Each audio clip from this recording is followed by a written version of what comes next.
Okay, let's take a closer look at the history of Jerusalem. Back in 1949, at the end of the Arab-Israeli War, the city was divided into two areas. West Jerusalem had been Israeli territory since 1948, and the majority of people who lived there were Jews. East Jerusalem and its majority Palestinian population came under Jordanian rule. But in 1967, Israel captured East Jerusalem along with the rest of the West Bank after the Arab-Israeli War of 1967. More than 300,000 Palestinians were displaced. East Jerusalem is still occupied by Israel, while Palestinians demand it should be their future capital. Meanwhile, the rest of the occupied West Bank, illegal Israeli settlements account for about 40% of the area. Israel has built over 340 illegal settlements and outposts since 1967, effectively cutting off Palestinian communities. Let's speak now to Sapira Sluzka-Amran. She's an activist and a human rights lawyer. She joins us now from Tel Aviv. Thank you so much for your time. How provocative a move is this, do you think, to allow this flag march to take place today, given what's happening in Gaza? Yeah, thank you for having me. I think it's always provocative and doing it for years. But this year, I think there's a direct intention to set fire. So I think Ben-Gvir and the rest of the right-wing extremist ministers, what they're doing right now is to try to do as much as they can by any means to stop the hostage deal and to stop the ceasefire promoted by Biden and others, and the demanding of the Israeli society to stop the war.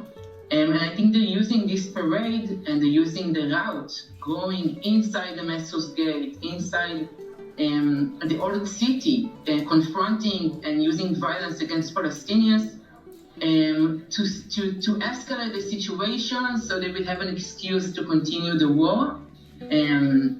And we can see that they're doing it by morning. And I know that Ben-Gvir announced that he's going to, even though it's not part of the route of the parade, they're going to insist of going to Al-Aqsa and pray there, which is to say that by the way that I see religion and by Sephardic rabbis, the leading Sephardic rabbis, it is forbidden for Jews right now to go and pray in Al-Aqsa. And they're still doing it because they can, and they consider themselves as the landlords, as they say. So they come to prove a lesson to the Palestinians right now today.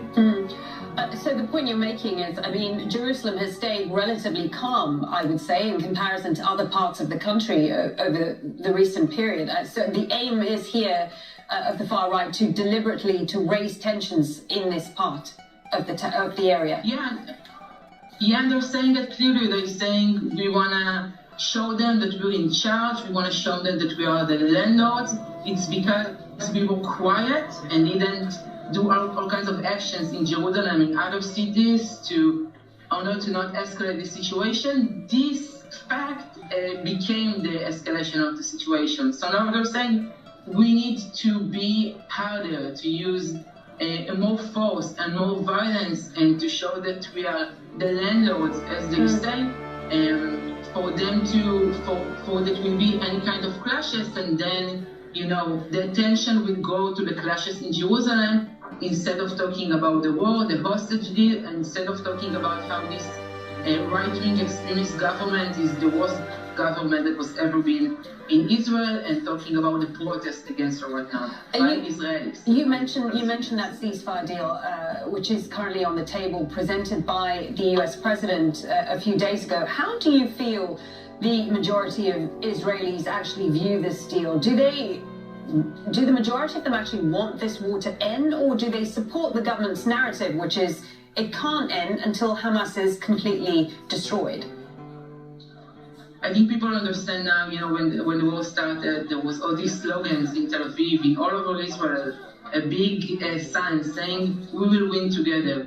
Now, after eight months, people started saying, we're not going to win this war. There's not going to be any chance that we're going to win, because no one can win in a war, actually. But in this specific war, we already lost in 17 October. And what we're doing right now is going again to Gaza, to places that were occupied before by the army, when soldiers were killed there and hostages were killed there. And then Hamas took over these places again, and now they're fighting again, and there are more soldiers dying again in the same territory. And I think more people are realizing it now and realizing that they can't count on this government to lead them politically. And I think more people, including families of the hostages, including people that used to support the right wing or still supporting right wing, saying this war is for the existence not of the Jewish nation, it's for the continue and sustainability and existence of the right-wing government. And talking about the hostage deal, Ben-Gvir and the rest of his political party, they announced that they are objecting the hostage deal, they're objecting of finishing the war and to ceasefire, and they will leave the government. And if they will leave the coalition, that means that we will go to an election. So this is the political situation right now on the table, and I think even Biden said it in a way that he thinks that it's for the government. And just to say, for me, I don't want to be a landlord. I want to live here in equality with the Palestinians here. I don't want to be the landlord. I know that there are people that are protesting, Israelis.